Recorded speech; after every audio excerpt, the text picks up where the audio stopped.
So welcome back to the main event of the entire weekend, in my personal opinion. And I hope that you guys had a great dinner. And I hope that you're as excited as I am. I have been waiting for this conversation my entire life. Yes, I'm not joking.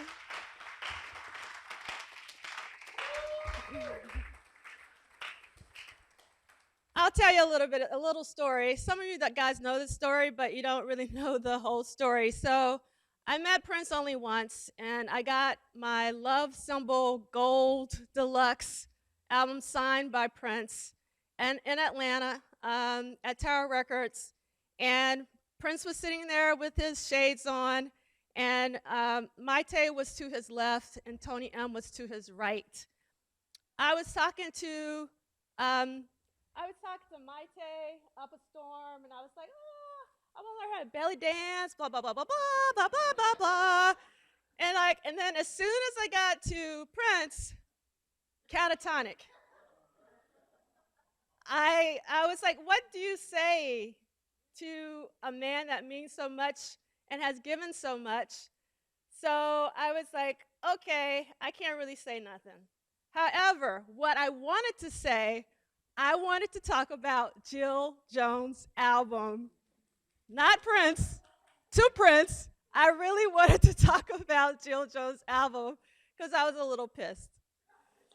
I was pissed, like, why wasn't this promoted? This is the best album on Paisley Park, but I was catatonic, and then I started talking to Tony M. I pushed my CD, he signed it, I said nothing, and then I went to Tony M. So I didn't even say thank you. I didn't say I love you. And what's really funny, when I was talking to Maite about belly dancing, he gave me one of these. You guys know it, right? And then so when I got to him, I was like, you don't want to talk about Jill Jones. So I was just like slid because I was a little salty back then. So now I have the opportunity to talk to someone that has been so influential to me. And before we talk, there's music, and I'm trying to figure out, like, where is this music coming from? So I need to make sure I stop the music, if I can figure it out. So let me see if I can. 1 second. Oh, because it's still playing. That's fine. There we go. So I'm so excited. I hope you're excited too. So we're going to get this party started right now. So let's get this party started. Lady cab driver herself. Come on out, Jill.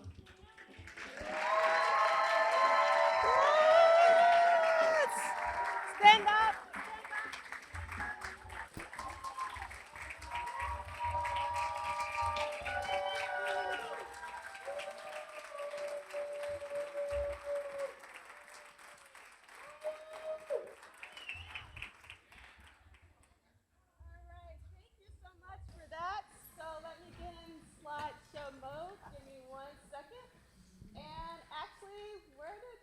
Can you give me my phone back? Because I forgot I have my questions on there.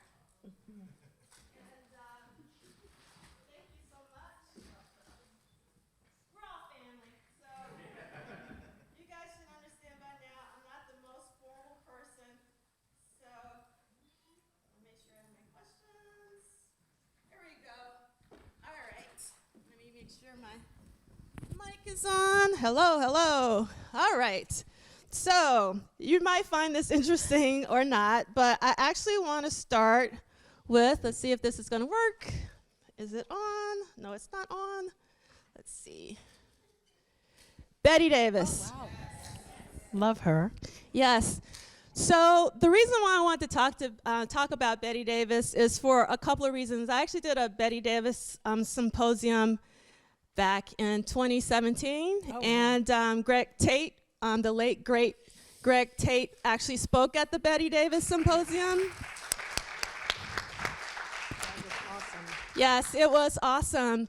And I always wondered if Prince got any inspiration from Betty Davis. And I know that he spoke about, it comes up in his unfinished autobiography, The Beautiful Ones, but I wonder if he had any conversations with you about Betty. Not so much. The only thing he ever really spoke about when it came to Miles Davis's ex-wives was really Cicely Tyson.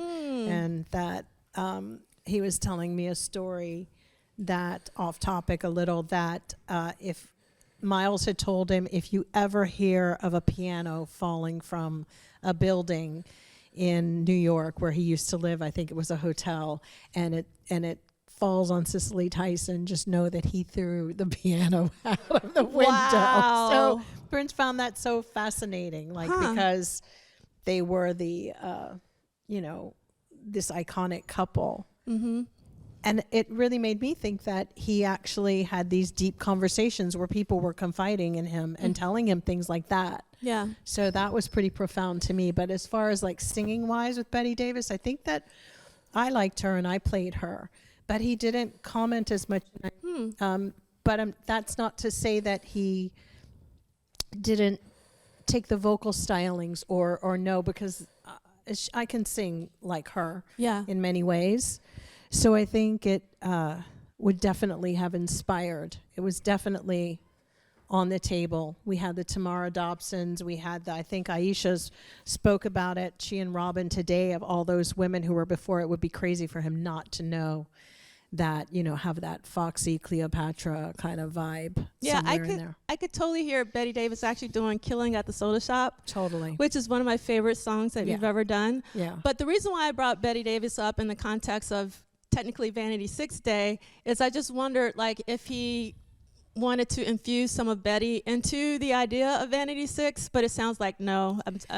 He didn't make that think connection. He might have to a level, if vocally it could have happened, maybe looks wise, or just to have that outrage, because when it came to the girls practicing and really rehearsing, he was really hard on Vanity, like on Denise, like really hard.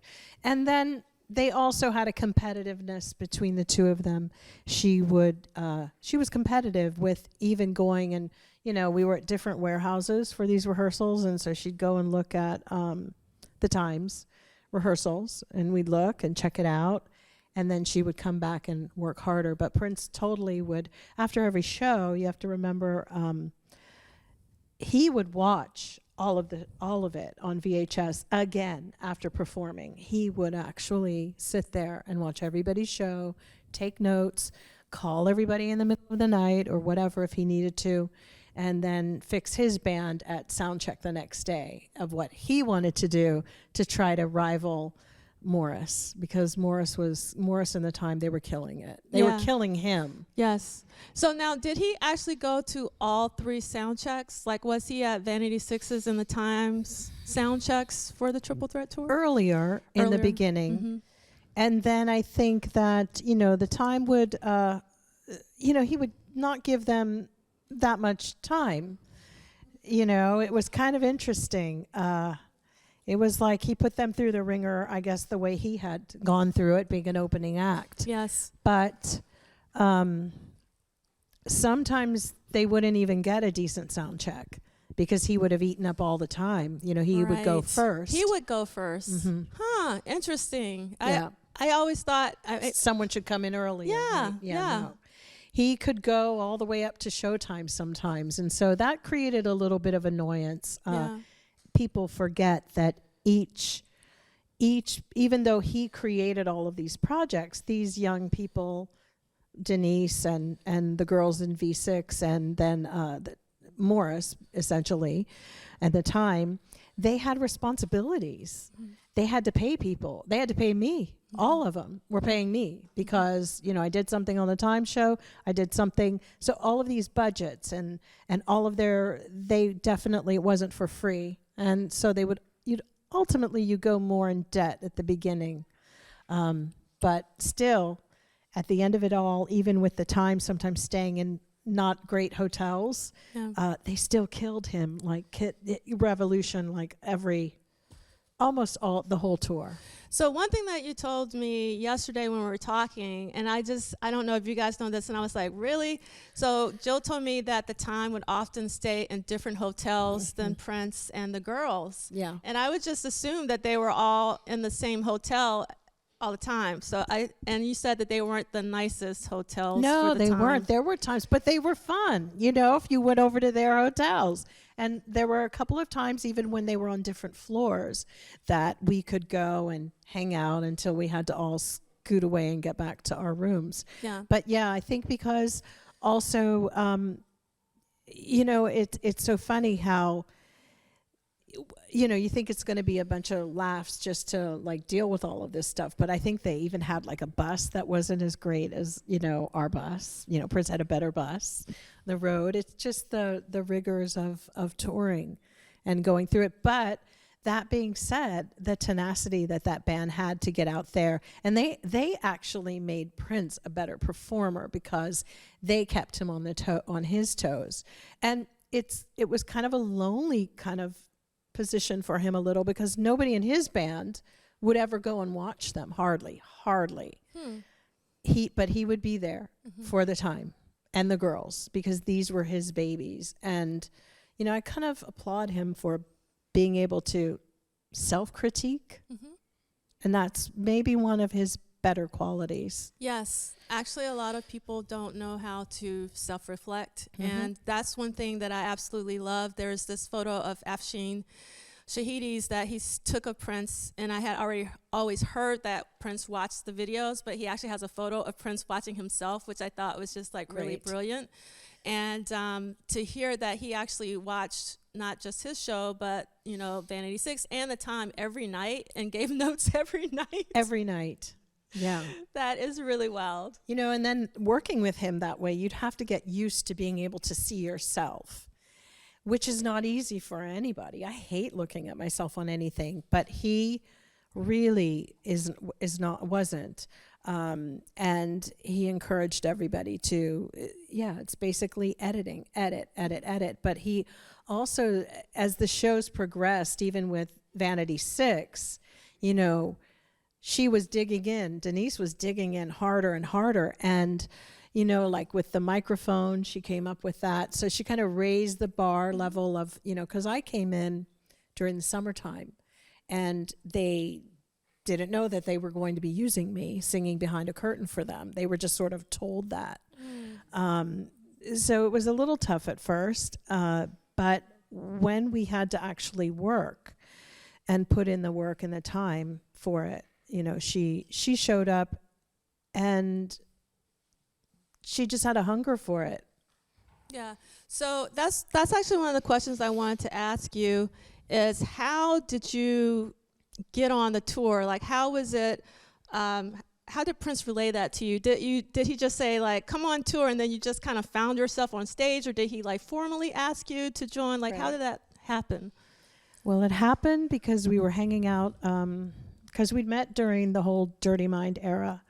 And then when he came back in town after, like, I'd seen him through the years in LA, Controversy era. But after Controversy, because I was really good friends with Andre Simone as well. And Andre had left the band, obviously. And that was kind of like a real challenge. But it was a very pivotal moment for Prince. It was probably the moment it made him a better musician. It made him rely on himself. And that's when the creation of all of his ideas started to fall. The pieces started to fall together. And I think he just started dreaming of how he was going to create this little empire. Yes. And so he was in town, and then the 1999 record was going on, and he was finishing up Vanity 6. They were still recording, but they were doing some tracking here, and the Time sort of in between, whatever. And I was coming in and out and singing on various things. And then as it just moved on into this whole phase of like being in a bubble, and the album was created from those times. It was a great time. It was a different time for him to be in Los Angeles and just really he basically did it all himself, alone. Yes. Alone. Pretty amazing. Yeah, I mean, Because he had a lot to prove. You know, he missed Andre, I think, a lot. There also was the competition there to prove I can, you know, do this. I don't need anybody, because he was a little like that.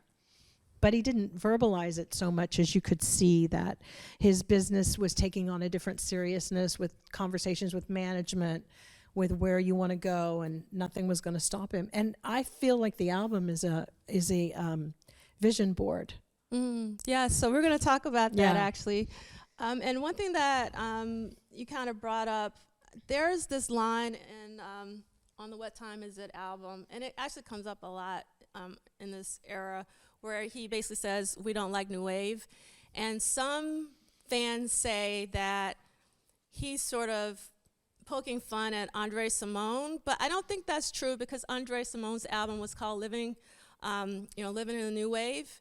But that album came out after Right. What Time Is It? So I don't think that is correct. So I just wanted to... I think you're right. It wasn't. It was, there really was, like on K-Rock, the advertisement for New Wave. Yeah. It was the B-52s and people like that. That was New Wave. There were people who really, were like, I'm into New Wave. And it just sounded really strange. So it was more, like that. So we're slowly getting into it. Another thing I wanted to talk to you about was, Rick James very well. Yes. And so you also know Prince very well. So there was this Rick James-Prince rivalry, and I was wondering if it was more on Rick James's side or if it was also on Prince's side. And more specifically, I've heard that Rick James was jealous of Prince because of Vanity 6, because Vanity 6 came out before Mary Jane Girls, the album, even though Mary Jane Girls were already doing the backup vocals for him for a long time, I think, before they did the album. So can you tell us, was that rivalry constructed in the media? Was it real? Was it just on Rick's side? Was it on Prince's side? Or do you know any insight? I think their rivalry started on that tour. And it was kind of crazy, because on one level, Rick was a lot older, and I think he just wasn't used to this whole vibe that Prince's band had. And I kid you not, even when I met Prince and his whole band, they just had a vibe, which was like, they were just too good to even really acknowledge you. It was just very, and it could be off-putting to someone like Rick, who, wanted a lot of people to always acknowledge him and his presence. Fair enough, he was the headliner. But they came to play, and I think that Prince and those guys from Minneapolis always had a battle of the bands mentality. Always. Right. So it was always on, and it's always about, we're going to smoke you when we get out there and whatever. So I think for Rick, it was a little bit of a challenge, considering also his shows were dwindling. And so we overlapped, me and I think Tina Marie's show. We had gone out with him at one point, and his audiences were getting smaller and smaller too. So there was a lot of when people are like stressing about their money, they could like you, but that day they may not be feeling you too much, because it was a problem. Yeah. And Rick was having a problem with just people showing up.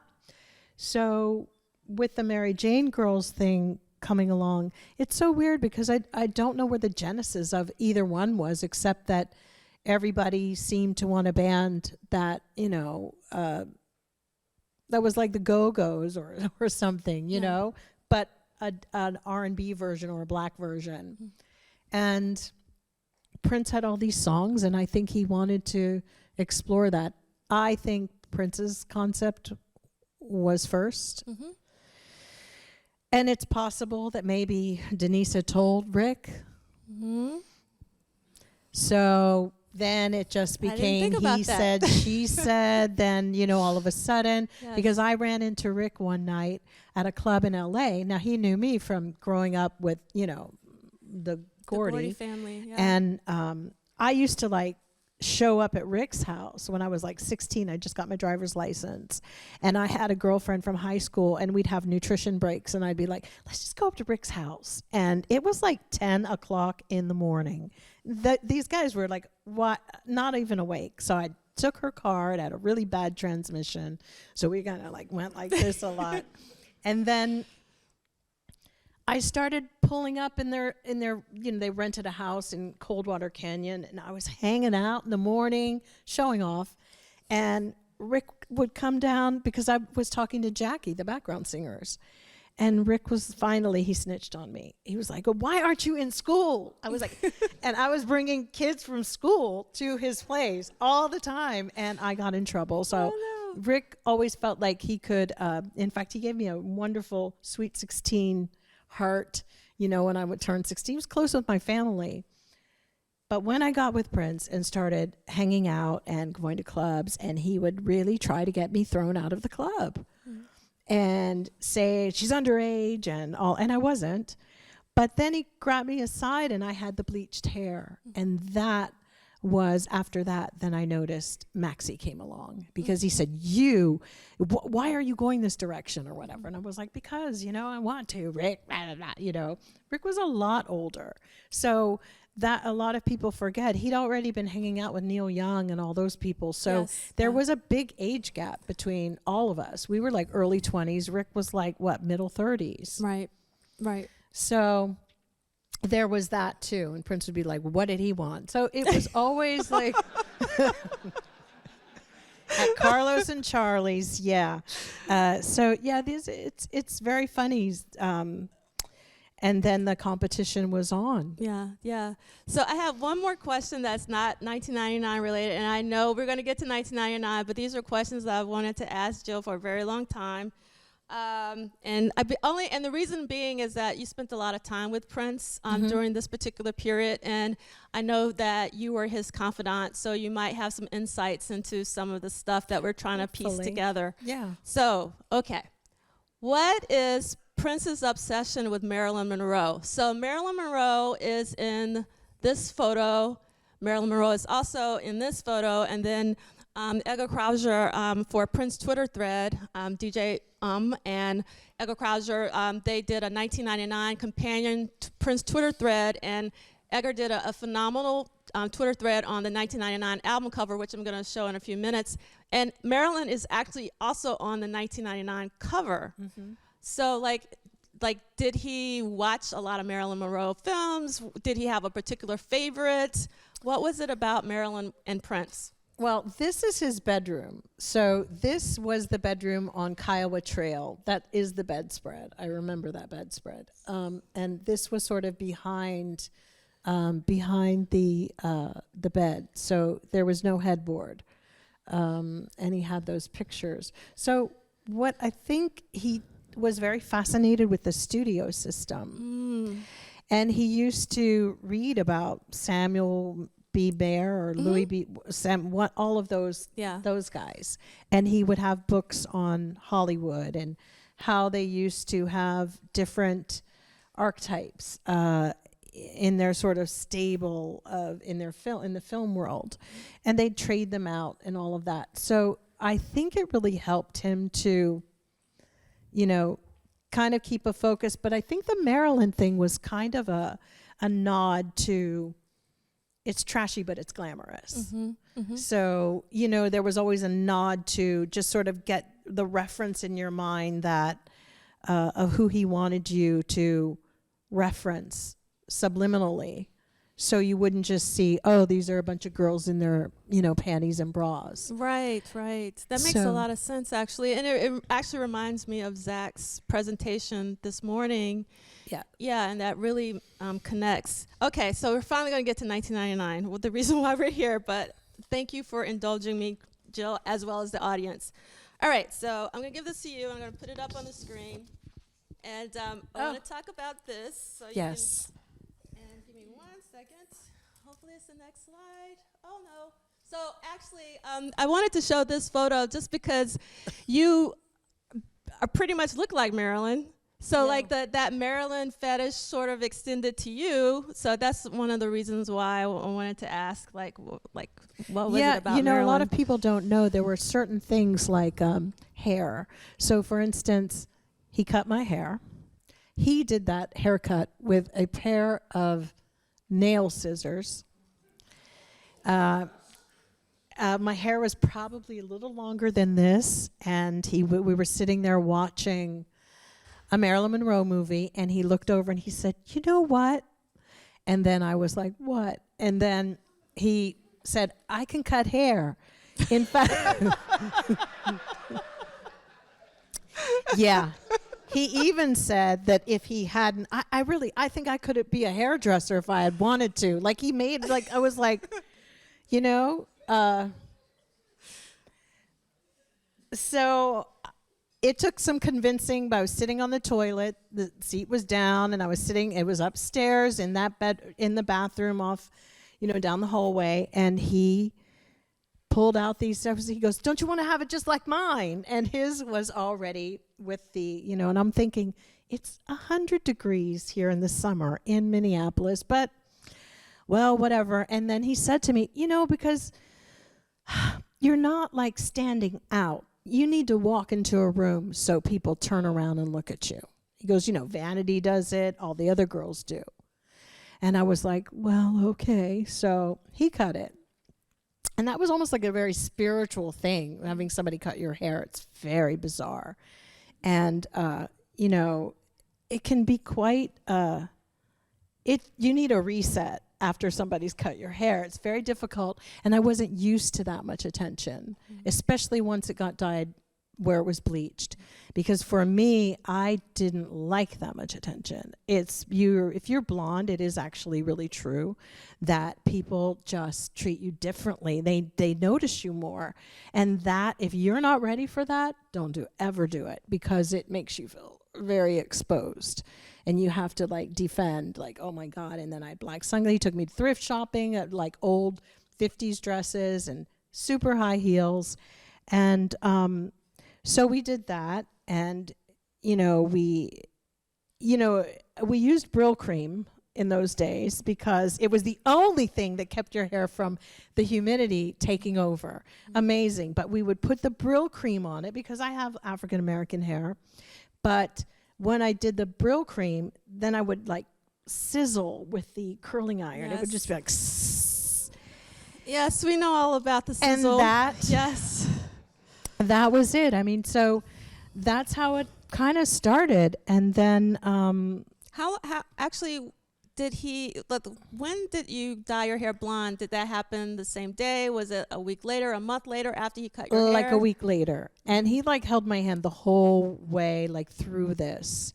But what was the conversation? Did he say, "Let's just dye it blonde"? Or yeah, he talked and talked. You can do it. Come on, Abby. Don't you want to and you'll stand out, the whole thing. Mm-hmm. But that wasn't really working for me. But he basically was like, I think it's going to look good. And I said, well, okay, I'll try it. Mm-hmm. And then when I went into the rehearsal for the time, because I had a little tiny part that I did for them too, and they all almost dropped their instruments when I walked in the room.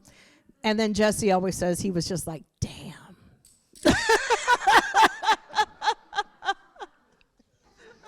Damn, another one. Basically just gone. She's gone.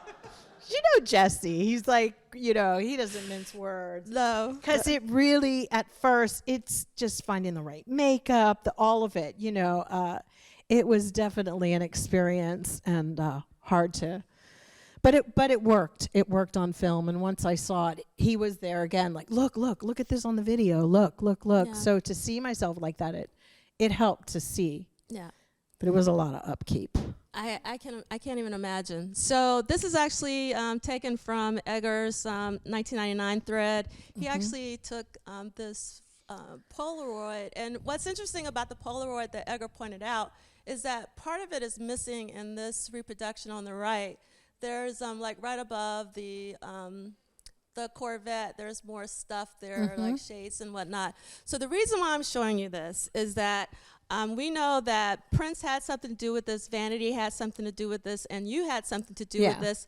So we were wondering, could you like identify like what was Prince's input, your input, and Vanity's input, or is it a blur? That little broken heart is mine, right in the by the horse head and all that kind of stuff. Oh yes, I think the horse head kind of came because we were watching Godfather. That we're watching, like, seriously, it was just really, I think that there's a leg that I drew because I could tell by the shoes. That's how I draw feet. But definitely Marilyn was everywhere, as you can see. And Vanity, Denise, did, it looks like some tombstone. Where is it? It goes up into, like, around the penile area up there on the... She, of course, did that. I mean, that is her work. It was, we were like, wow, you're a really good drawer. I think he was doing, I did a person going up a ladder with a heart on the top of their head. I'm pretty basic. But he did the clouds coming down like it's that acid rain that happens. So this happened over the summer. And there could be other people who contributed it, whoever he had at his house, because it was in the office, which was the room that faced out in that split level. And it was on the floor, kind of. And people would just come in. And it was also a really good tell. Like, if you went back over, you'd be like, who did that? Like, it was kind of like, oh, I see. Oh, so now you're into, telephone booths, or whatever. So, yeah, and there's definitely the apocalyptic thing, which came, actually, funny enough, that happened towards the end around 1999. So it's kind of hard to say, was it a dream or was it basically what after the fact of the song? It's really hard. Yeah. So I want to show the actual cover, which contains elements from that collage. So do you know the process of how it went from that collage to the album? How much input did Prince have? Did he want something that was more like that, and the record company made him? Because of licensing these other images, there were issues with some of the things that he cut out of a magazine, especially with the Marilyn Monroe estate too. It's like it wasn't even as precise as it is today, but there were issues. I don't even know. I think he might have gotten away with the arm upside down on that R. And, little things like, his own mouth and his own. So he sort of started just keeping his stuff. Yeah. Now, and the revolution came from this football in the middle. He did that. Okay. There was no band. He decided to make them a band because making them a band, made him seem less the solo act. Yeah. Yeah. And in terms of, one of the reasons why this cover is so iconic to me is that this is Prince's 5th album, and this is the first album where we don't see Prince's face on the cover, 1. But 2, purple, and 3, like the white dots. It's very graphic. And so I'm curious, like, do you know if Prince gave any art direction, or is this coming from the designer in terms of like the purple and the white dots? And he worked very well with, there was a woman at Warner Brothers, and I don't know her name, but she really pretty much oversaw. Was it Laura LaPuma or something? Yeah. She was phenomenal. She was even great with me too. He pretty much had say and listened to her suggestions. I mean, they worked really well together, this whole creation. Yeah, so it's really more collaborative. Totally. And it's so funny because he had, like, in his little office, his desk, and everything was quite organized. He like I said, he had really taken the approach of, he had a goal and he had something he was going for, and nothing was going to stop it. And he was more businesslike. It was supposed to be more, It's interesting that you say business-like. Is it business-like, or do you think he was just like driven? Driven. Just, Because, yeah. I mean, if it came to filing or whoever else, there were a lot of people, I think, who let him down on that end in Minnesota. I don't think they had the capabilities to keep up with what he really needed, a good workhorse, a woman who was or a man who was a really good assistant. Yeah. And we know from his passing that we don't even know what they were doing. But there was just, whoever it was going to be had to stay like 15 steps anticipating what he wanted to do. Yes. So I want to transition a little bit about talking about some of the songs. And you revealed last night that, so Lady Cab Driver is roughly the first song that you did with Prince, right, with background vocals. And one of my favorite parts of the song is actually the bed springs. Yes. But I didn't realize they were real bed springs. Can you talk about the bed springs coming into the studio? So, there was a point of time, I think, during Dirty Mind era that I do believe he had already started to accumulate sounds and using, not samples, I mean, were they even called samples at that point? But he knew that atmosphere. Well, if you notice, there's like a taxi, taxi, and he really was really getting into that whole, the atmospheric, creating that, even the cabin pressure for International Lover, it's like you really feel like all of that. So that was kind of wild. So with the bed springs, for sure, that he inserted those, because we also had like the Lynn drum, and the Lynn drum was just like everybody had the Lynn drum, and then there was like different programming on the computers and on the keyboard. So I'm not 100%, but I know that he had a library already established of sounds, and he had somebody who was screaming, just like, Yeah. He was funny. He entertained himself quite well in there. So you told us yesterday that when you were recording Lady Cab Driver, you told him to leave the room. You kind of wanted to do the Lady Cab Driver part of the song by yourself. Yeah, it was tricky. When we recorded it, we recorded on one microphone together. We didn't have two. So if I messed up, then we'd have to start all over. So I was doing my harmonies and he was on his notes. So that's why it was kind of like a one voice, it's hard you can hear that we each have a tonal quality that's different, but we're basically singing if we were singing on this together. It wasn't like they had two separate microphones. But when it came down to what he wanted me to perform with "This is for my brother" and all this kind of stuff, and at first I was like, we're like looking at each other. I was like, this is not where he goes, just do it, and he was like, definitely thought he was like a director, Cecil B. DeMille. That's the funny thing. He took what he was trying to do in film, and he definitely was the guy in the studio. And he would try to create an atmosphere to do this stuff in it. And I was just like, I don't know. It was really sounding stiff, and, wanted it to be funny, but then not like "Love to Love You, Baby" was one directed. Like, no. Because I was like, ooh. It was like, that wasn't working. So I was just mortified because, then there's like the engineer, and I'm like, well, this is like, I can't. So I said, look, I would rather, can you leave and I'll punch myself in. I'll just do it myself. So we were in the studio at Sunset Sound, which was the back rear, and had a little tiny waiting room, like a little tiny room. It, still whatever. He wasn't a huge star then. So he went and he sat in that little alcove, and I did it. I just like did the punch, and he came in, and then when it was like the singing where I'm going, that he was dying. He laughed so hard. He played it about 50 times over and over, laughing, and said, it's perfect.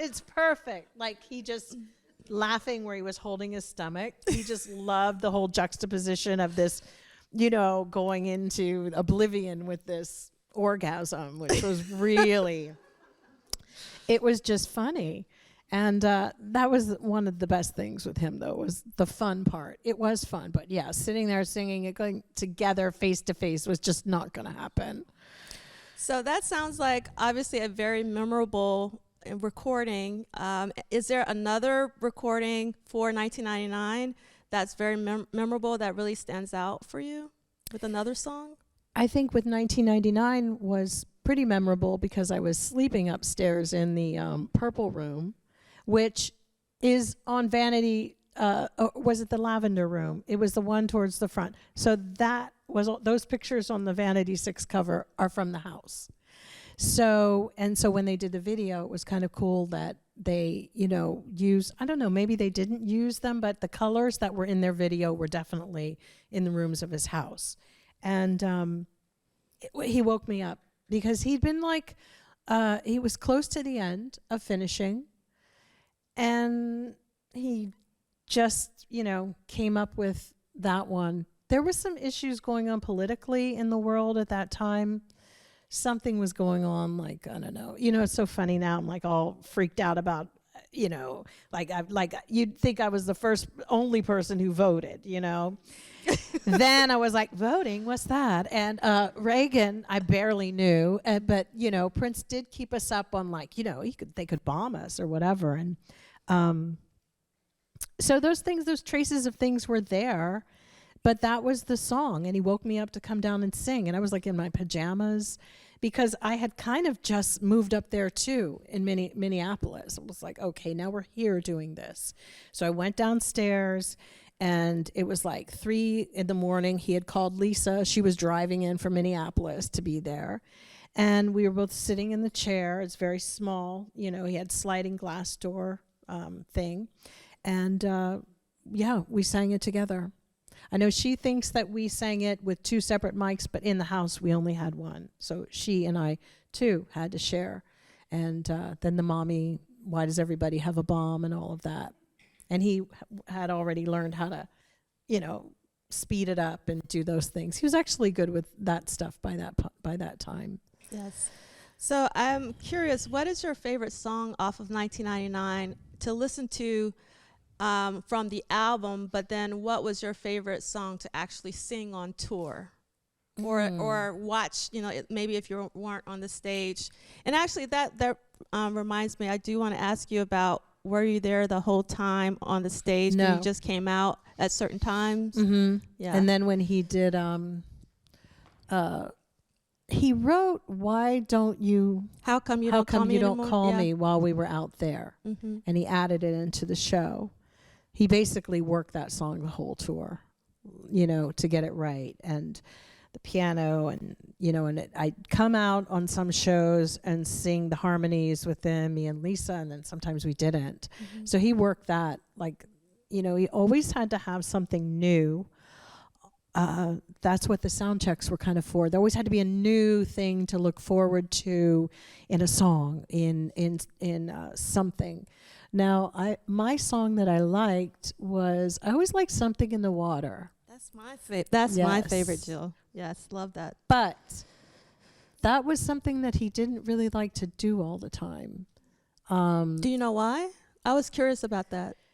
I don't know. I know that, I always thought that when he had broken up with Susan, that was the song in the studio, because I remember the night after he finished it, he was really kind of down, and he had left Minneapolis, so he did it out at Sunset Sound, or whatever that's called again. Yep, you're right. So I often thought that was just the feeling I got. A lot of times we just drove around the city and he would just listen to things. That song had, he wasn't just listening to it for a mix, but things were changing in his life. They were changing and they were gone. It was a reset for him. Yeah. And it was sort of like saying goodbye to a lot of people, I think, from that time. It was like Kim Upshur, all of these. This was a different plateau. He was at a different level in his life. And I think we all have had that at some point where we literally have to say goodbye to a certain era. Yeah.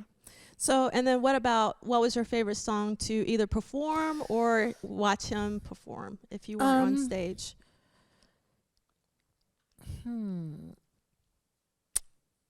We tried to do Delirious a few times where I'd come out dancing, and I'm no Cat Glover. So that got cut.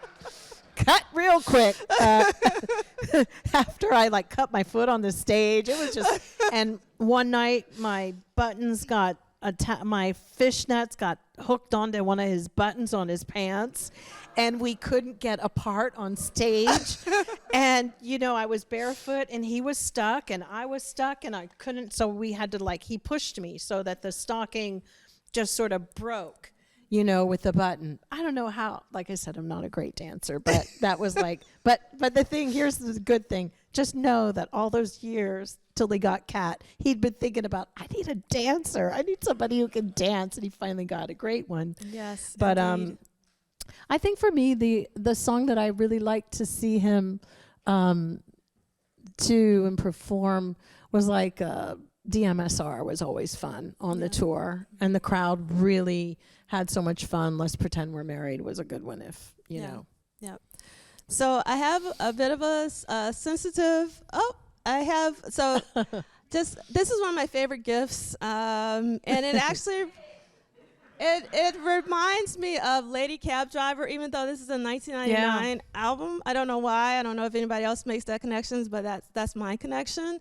So that's one thing. And I want to talk about this photo. Mm-hmm. Somebody's missing from this photo for me. I know. It's so weird. I don't know. I wasn't technically supposed to be like the Revolution, just there was supposed to be an album directly behind this. You know, JJ was the introduction. He sort of baited people. But, you know, as time goes, you just get placed on the back burner in that world, because this is a lesson. Never, ever, ever, ever go into thinking that is what you should do, because the odds of somebody on a climb of their success at that point now, knowing they're just not going to have the capacity, because life is coming at them once, twice, 3 times as fast. And they had 3 projects going, which, you know, it was not going, no matter how much he thought he could do. And then I just got spread between all of them, singing everybody's stuff. And then it becomes confusing, like, well, who are you now? Like, who are you as an artist? And, you know, backing vocalists I love so much, because they're one of the most generous people in the industry. To be a backing vocalist, you have to be so giving and generous and allow for other people to feature them and showcase them. If you don't have that in you, then don't ever do it, because, you know, you've had the backing vocalist who's trying to cut through. There's a lot of grace, I think, to stand there behind people and support them. And that's kind of been a really weird role of my whole life. And I can't say that it's been very pleasant, because, you know, a lot of these people, they're not here anymore. And you'd like to be able to have a conversation, maybe even to just say, fuck you, you know? So it's tough. Sorry. I didn't expect that. I'm so sorry. I didn't mean to. Yeah. So yeah, it's like it never pans out the way you think things are going to be. And you're all so excited when you're young and everybody's doing what they can do. But really, it is a lot of things changed because of external. And usually, you know, when everybody started hightailing it up to Minnesota, it was kind of a nightmare. It was like, you know, Sheena Easton needed a song, and this one, and then this manager, and then that one. And it really, those people took a lot away from what his total mission was. And I will never forget that. Thank you for that, Jill. Thank you so much for your honesty and your vulnerability. We really do appreciate it. So I want to pivot a little bit, and I want to talk a little bit about the tour. And so on What Did Prince Do This Week, we've been talking a lot about some reviews, and this is actually one of the itinerary that I told you about, which was hand-typed and spiral-bound. And I wanted you to see this specifically because you had told me that you mentioned Holiday Inn, and you can see Holiday Inn, you can see Radisson Plaza, Sheraton Inn, Sheraton Hotel. I hurt my back at that Philadelphia one. I dove into a pool, and they had to get, who was it? Luther Vandross's doctor had to come and give me a shot. Wow. I do remember. Yeah? So, yeah. Yes. Philadelphia. And then I wanted to talk a little bit about you singing background vocals for Vanity 6. Can you let us know, like, were you doing it the entire time, or was it for specific songs? And were you doubling, let's say, Vanity, or how did that work? I like Susan's microphone was on when she was singing, but other than, to do the backing vocals, that would have been a third party in a group, it was me. Got it. And I did the whole show, like standing next to Jimmy Jam was my partner, like right next to me. So yeah, I used to just stand there, and my hair was so blonde at one point I had to start wearing a hat because it was showing through the scrim. Yeah. Huh. That's really interesting. And then so you would go off stage during the time set, except you said you had a bit part. On 777, I would come back and I had to hit a cymbal, like during like there's on the outro. I had to keep the steady thing because that is a really challenging, not to take anything away from, Jelly Bean or anybody, but there, people got a little tired at points, and you don't want to always, that's what I did. Yeah. And then so for and Wild and Loose, I think I came in and sang on, because I did sing on Wild and Loose. You did on the record? Yeah, I think so. I can't remember. Yeah.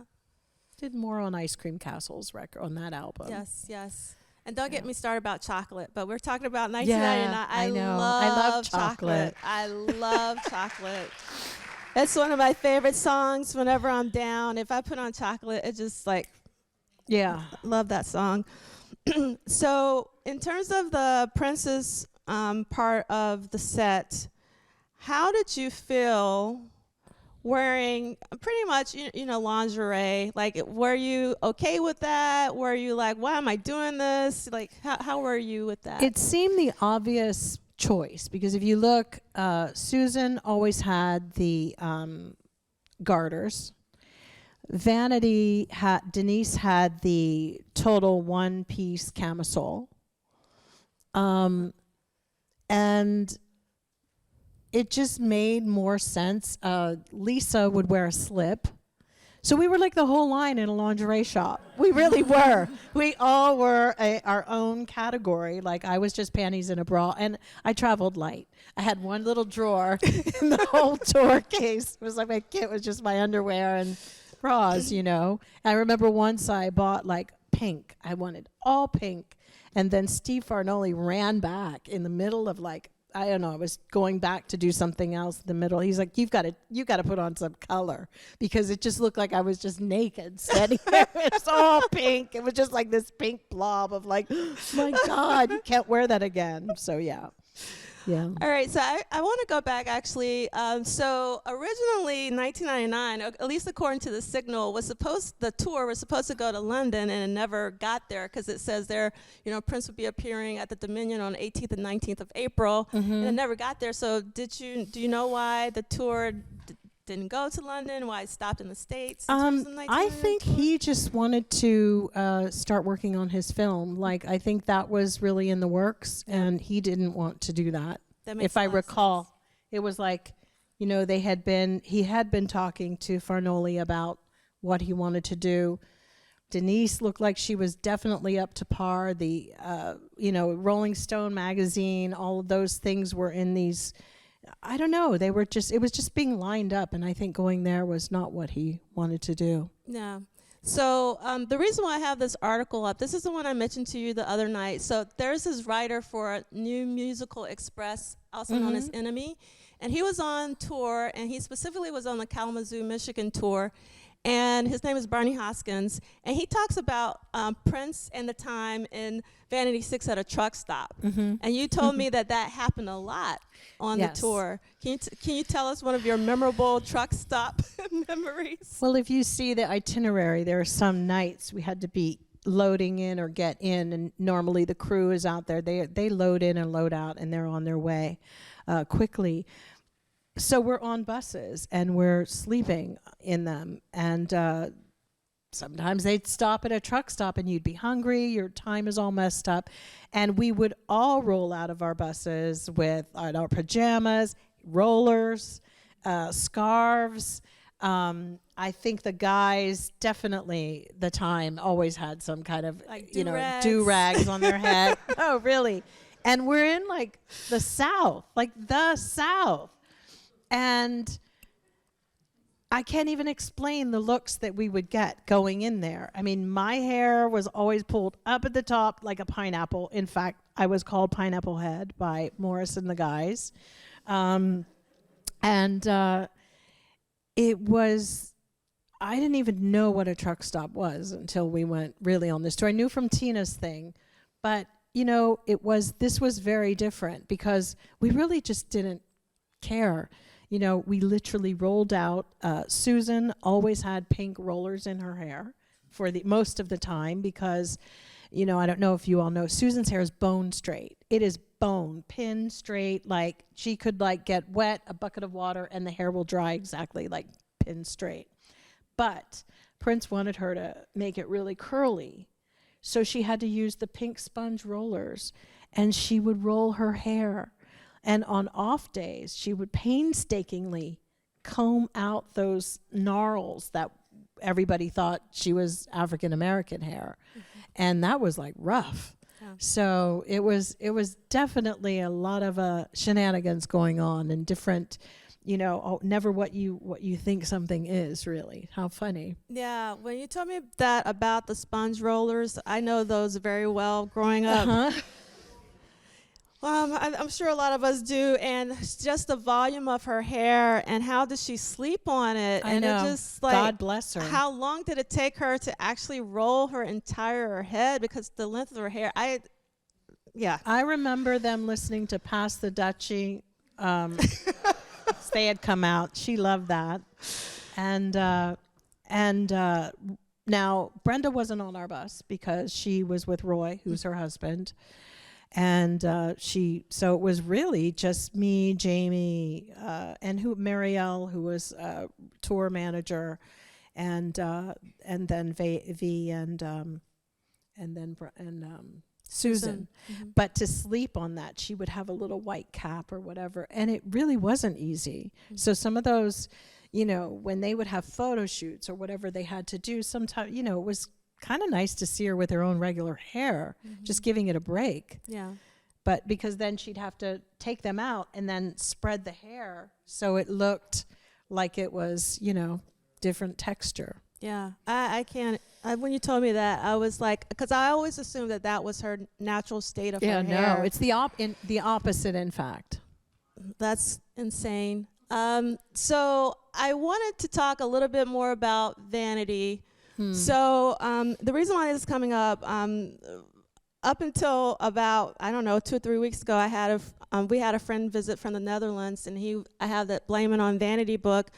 And we always thought, well, at least I thought, that Vanity's middle name was Katrina because of Katrina's paper dolls. But he was like, no, it's not Katrina. And this is Blame It on Vanity, the book that she released, and it says Katarina.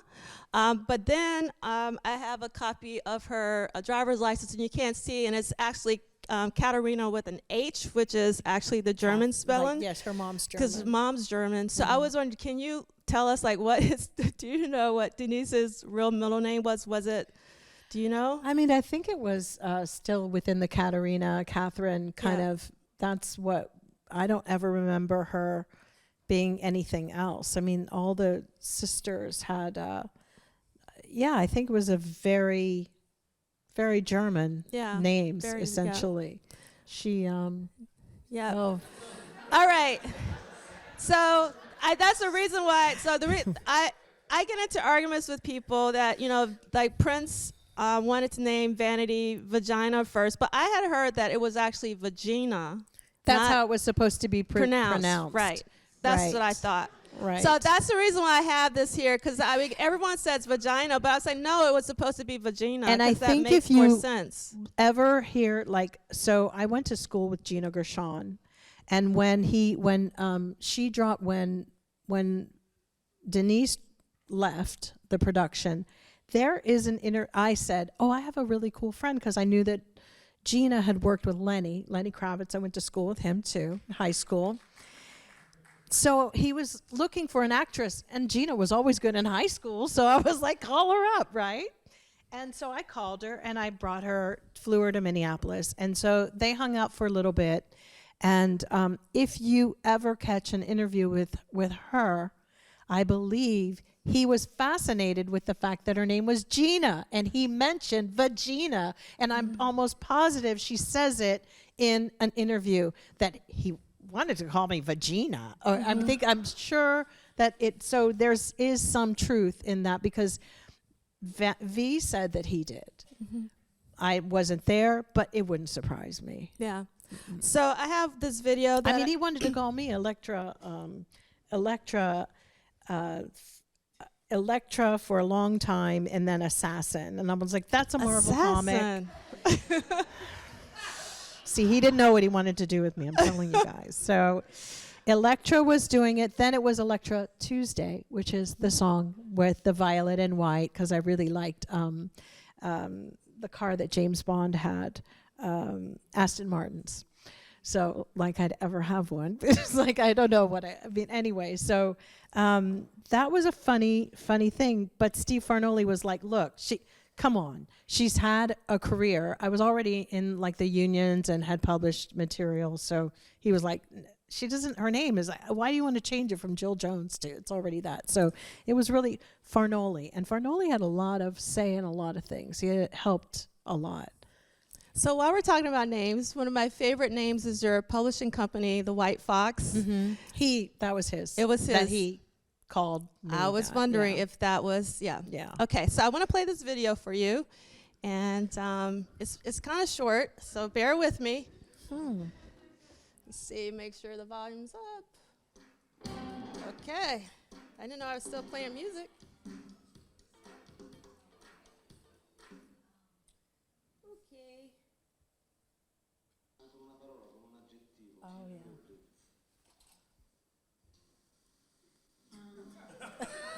Fearless.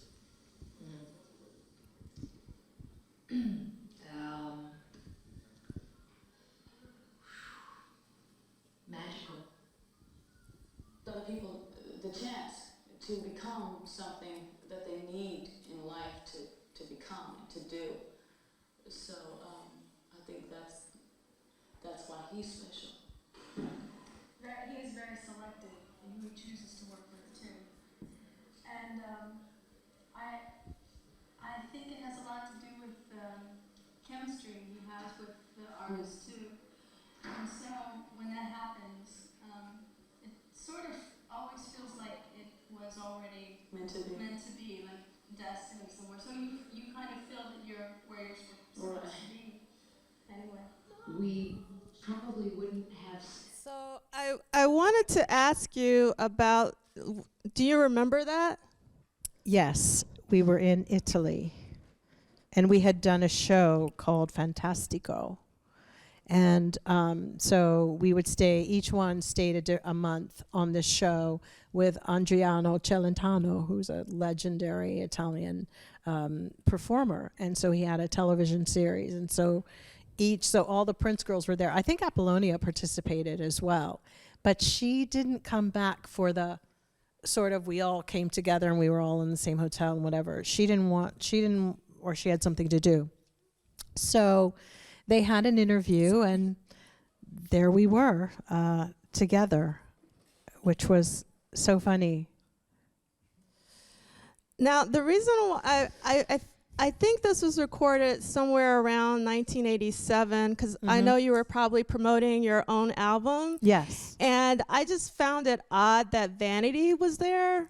because, you know, like technically she had left the camp by that time. Well, they brought her on, and you know, I know that Apollonia was promoting her album or something that she had with Warner's. Got it. But I never crossed paths with her.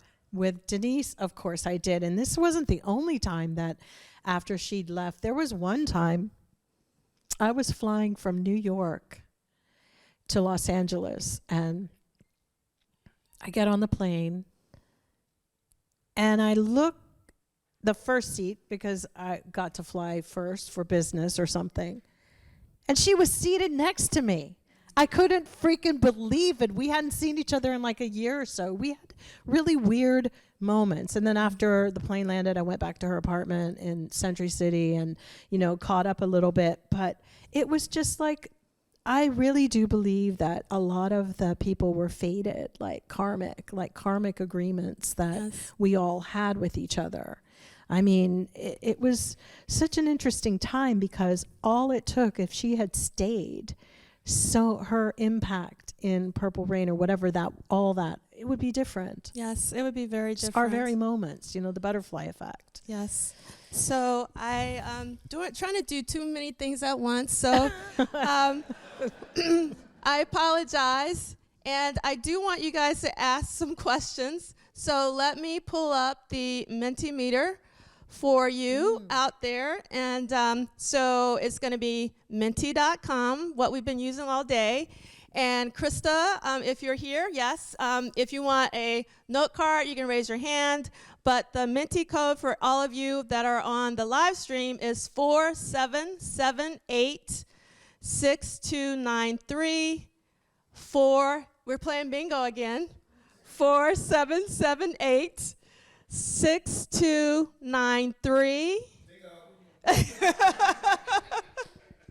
Yeah, so please submit your questions for Jill because I can talk to Jill all day and I don't want to monopolize the time, and make sure that you guys get some questions in. So when they start popping up, and if I can get some note cards, we're going to start asking.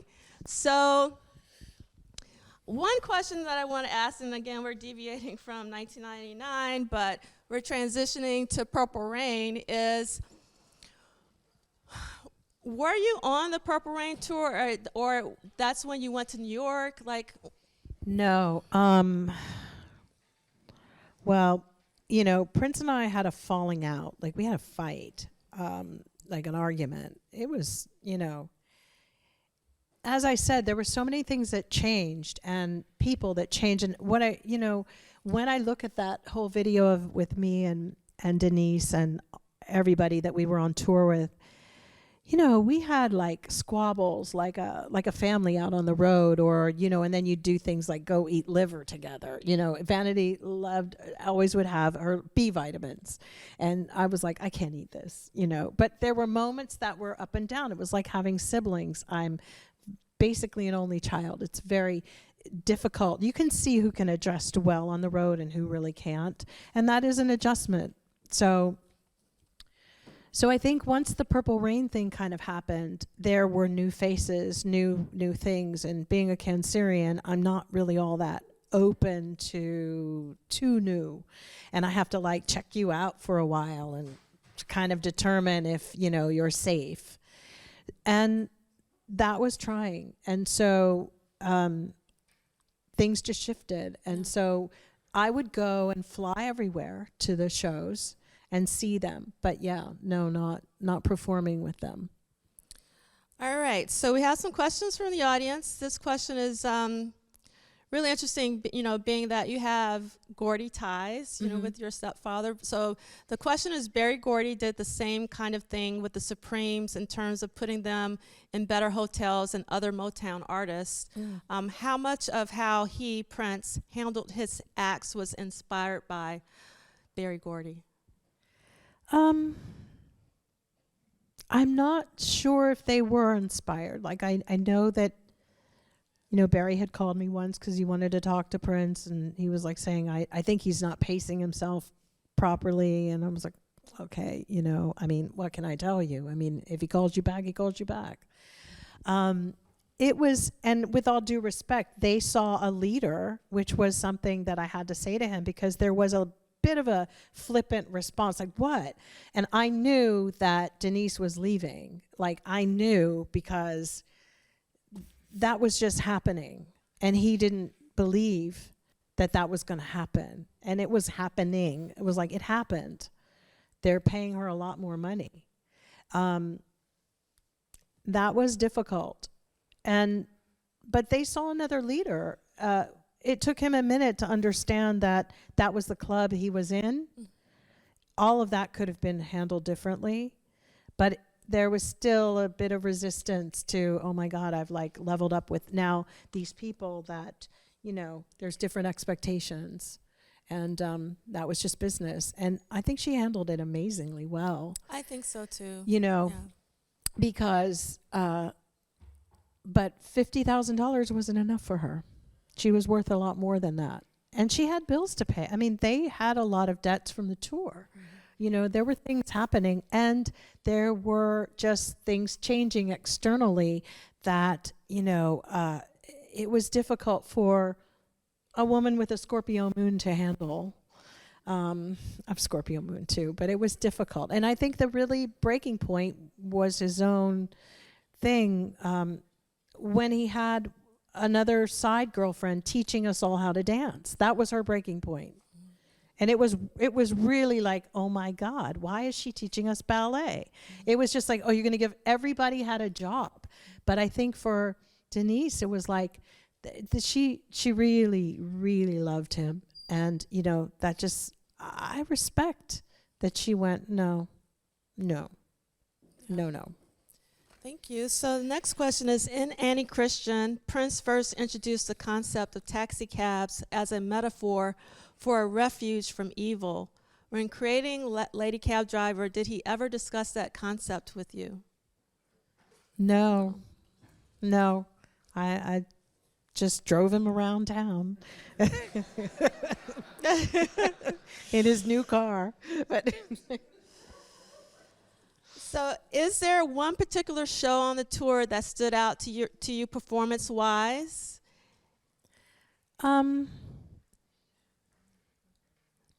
you know, I mean, Or did you have a favorite city that you like to perform?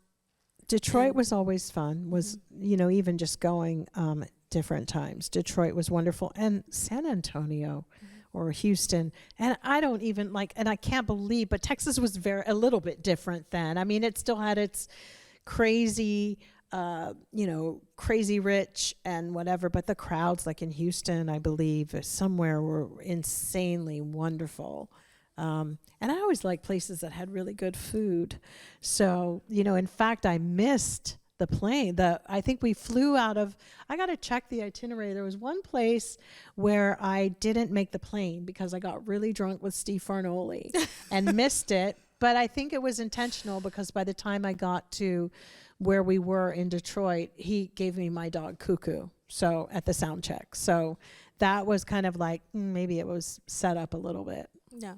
So we actually have a lot of questions from Minty, 19 questions. We're not going to be able to get to all 19. I'll be fast. So hold on. So let me see what I'm going to do here. Give me 1 second.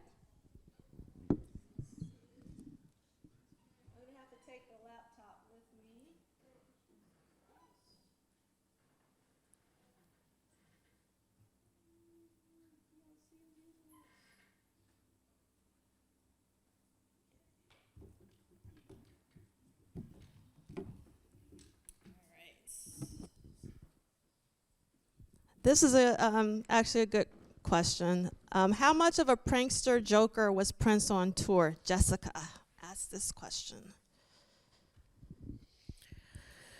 Not really. No? No, I think we were more.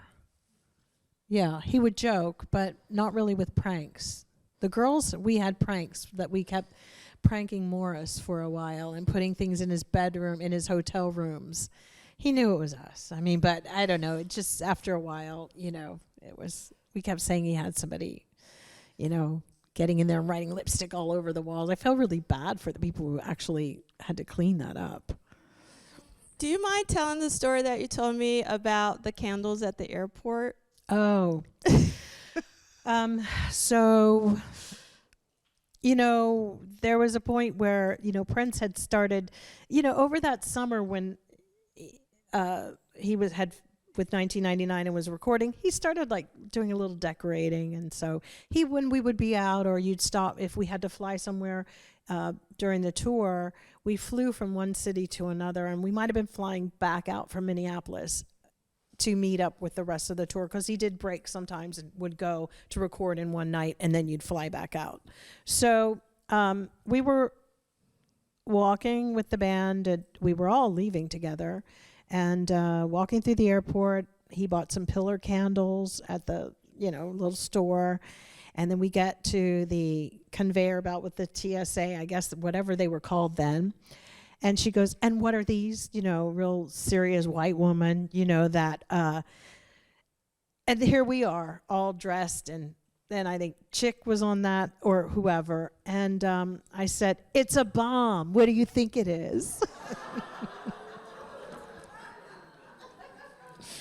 Oh my God. He was like, "Are you crazy?"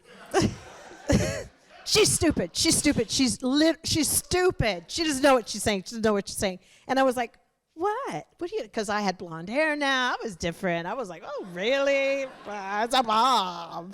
And I was like, "What do you think?" I thought because they were clearly white pillar candles, 3 of them, big chunky ones, tall enough. And he said, "You can get in a lot of trouble for this." I was like, "Oh, really?" I said, "Really? I didn't know. And I started to cry. I was like, "I didn't know." And so he made somebody trade me my seat, like when we got on the plane, because he was like, how could you not know that?" But I found out that there was a tour that he'd been on where he and Dez, I think, or was it Andre, they got in trouble on the plane where they held up like the extinguisher or were playing, and they got arrested. Like they got put into, or almost arrested. So he was not playing like at, he said it's a federal offense. You can't say that. And I was like so yeah, it was a really ridiculous thing that I did. But I was really feeling myself. Like when I went home with my blonde hair, and I told my parents, "I ordered wine from the Chalet Gourmet." And they were like, "Oh, you did, huh?" And he was like, "What? You don't drink wine?" So it was funny. You go through things.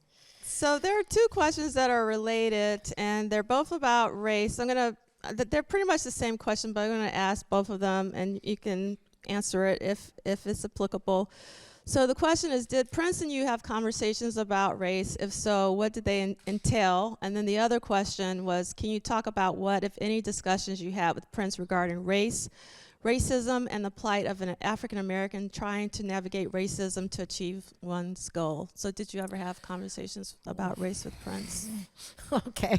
I guess in so many words, did we talk about race? Indirectly, I would say it was always a predominant thing. It was clear that we were Black people trying to, not have to go up we knew the charts were segregated. We knew to try to bypass that, what was required. I think that him surrounding himself with white people was kind of obvious that was just a way to climb over, so he didn't have to go up the Black charts. He was trying to avoid that. And then playing the game with the Marilyn Monroe thing was definitely very, very clear that nobody will ever, how do they know? It works well on film. It was like some people thought I was like a white girl. And it was kind of strange. That was a strange thing to be kind of passing strange in that element a little bit. It really was. He had a thing about light-skinned women, which was like when he met my mom, he was like, "I know women like that. She's like my mom." And I was like, "She's not like your mom. Actually, your mom's not like my mom. My mom is she's not a housewife. She's works. She is so sometimes you'd have to like, oh no, this is it. But it was a projection that he had. I think when you look at like Vanity 6 performing, there were a couple of things happening, and a couple of them was her goal every night was to get girls to like her, to like the band. It wasn't the guys. It was to get women, because women spend the money. And so her eye contact was rarely with a bunch of men in the audience, because then it would have been slutty. It would have been weird. It would have been like a strip show, and it wasn't. She was really like a girl's girl, and so she knew that and was aware of that. But yes, he had some ways of projecting a lot of our race stuff on it. Playing games with Susan's hair was definitely a wild thing to do. It's like, you go, why are you doing this? Because there was a difference when Susan wore her hair straight. People just treated her differently. So you bring up Prince's mom, and I actually wanted to ask you about a favorite memory with John L. But I know no one ever really talks about Prince's mom, and so I was wondering if you could share a memory of Maddie. I think she was really supportive of her son. I just don't think that. I think the timing was for he and his dad to reconcile, and it was so weird that it couldn't be at the same time. Because, everybody knows your moms are usually always there no matter what. So if you have to go and fix some other relationship with your other parent, a good mom kind of stands aside. So I feel she did that. What he felt, I don't know. But I think she did the best she could, because in those days, what was offered to African American women who were singing and artists themselves, and then they had kids, and I think that living with his dad may have not been the easiest, and I don't know if all of the things that his dad had said about her was fair. I think it was just a brutal. Kids shouldn't always hear certain things. Right. They just shouldn't in divorces. Yeah. So this is probably, we got a lot of time. So not a lot of time. We got 9 minutes. So I want to ask this question. I'm going to ask the question that was posed from the audience, but I'm going to add observation to this question, because I always found this interesting, and I was wondering if you have any insight into this. So the question from the audience is, would you please clear up your ethnicity? People seem not to want to believe that you are African American. I know you're proudly black. So that's from the audience. Okay. And my observation is, early in Prince's career, there is like this myth that he was biracial, and like one of his parents was Italian. And I had always heard that your father was Italian, and I was like, he's adopting Jill's ethnicity. And I was wondering, can you talk about your own ethnicity and like what was going on with the this I can't say the word, but His purple plan. Yes, thank you. When we met during that whole Dirty Mind tour with Tina opening, there was just one night he goes, "What are you?" It's so funny how we talk to each other in our culture. What are you? It's so, hopefully we change that. But my dad, and I said, my dad's Italian. And obviously my mom was on that tour, so he could see what she was. She's black, basically. And when I met Kim Upshur, she basically said, because how I met Kim Upshur is I had moved to Minneapolis, and it was really hot. It was sweltering out. And then I saw these like aqua blue stretchy pants that were black on them, and I decided to wear them to the rehearsal because I was still a little kind of wearing like my Ralph Lauren sweaters and all that kind of weirdness, like very straight. And when I got to the rehearsal space, there's this girl, pretty, beautiful woman, and it was Kim Upshur. And she walks over and she goes, "Why are you wearing my pants?" And I was like, "What?" And she's like, "Why are you wearing my pants?" And she threw me because then I went, oh my God, I'm so sorry. Do you want him back? And so after that, we became really best friends. But she had a hard time because Prince had relegated her to running his fan club. And she hated it because she had dreams too. She wanted to, be an accountant or something like that, and then perform at one point. She was a dancer. And so it was a real difficult transition. And I got to see another side of the colorism that went on with that. Like, us going to the supermarket, all three of us, and he held up this cheese, and it was like coon cheese, that there used to be a cheese. And he goes, this is you, to her, with me there. And it was, these dynamics were very strange because I never really even gone out with a guy that much. I think he was like my first boyfriend, really, or first boyfriend or intimate, whatever it was. It was strange. But that was Minneapolis. That was never going to happen in Los Angeles. That would never, but that was something that was a familiarity in his hometown. And there were always like specific types of girls that were just there. So it was really, for me, there was race. That was definitely an issue. And she did say, oh, he got that from you about being half Italian. Yeah. And Yeah. so your father was Yes. Italian, and And actually, I would love to know more about your mom. You talk about her sometimes on like Facebook. She seems like a phenomenal woman. That she was phenomenal. Was. So can you let us in a little bit about who your mom was? My mom was a wonderful woman who probably shouldn't have had children as young as she did. She was 19 when she had me. My dad was a deadbeat. He just took off and, played in a band. He even like performed with Don Ho because he was so upset about having me that they just moved to Hawaii. He just took off. They were teenagers, and it's fair enough. I get it. I struggled with that for a long time, but my mom, she went on about her business. She became a Playboy bunny. She sang in the Playboy Club. She was like Bunny of the Year at one point. I lived with my grandparents. So she was ambitious. She had some ambition. She met my stepfather. They never actually married. So she was kind of progressive in that way.